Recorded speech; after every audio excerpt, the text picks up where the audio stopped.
is like a roller coaster. When I first tried to get on, a big bald man came over and told me I wasn't old enough to ride. And when I finally got a seat, it was mad and exhilarating, and I'm fairly certain it was genuinely unsafe. And then someone tried to take my picture when I was coming out the other end of it, and I was loudly sick in a corner. And 20 minutes later, I wanted to go again.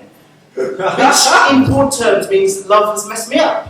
And I think that's fair. I think love is pretty messed up too. The idea that someone of my vast intellectual capacity, and believe me, it is vast, the idea that someone like me needs human company and attention to thrive, is like the idea that to charge a new Apple Mac, you should feed ham sandwiches to the USB ports. It's just not plausible that something built like that should interact with human flesh. But, as someone who went to boarding school for 7 years, I only had a vague idea of what love was. Love was something teachers were allowed, and we only got the weekends when they were done with it.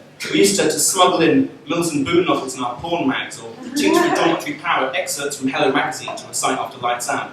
You know those sweets, love hearts? Yeah, we weren't allowed those. We got adopted versions with improving moral statements written on them. Fear God. Honour the King.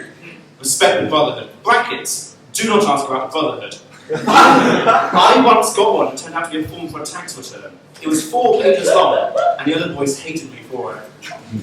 Boarding school, though, for those of you who never went because you were loved as a child, boarding school is kind of like a prison where every warden is desperately excited by the squirrel of the hypotenuse. It's a sort of place where exam pressure gets so much that pupils cultivate their acne into a sort of primitive braille before important GCSEs. It's a place where I was taught football by a priest, rugby by a felon, and value of friends by having absolutely none at all. A place that got compared a lot to Hogwarts, except that instead of magic we had beatings, and instead of a great hall full of warmth and love and friendship, we had more beatings, and instead of Quidditch we had a steeplechase, which was like beatings, but in the snow.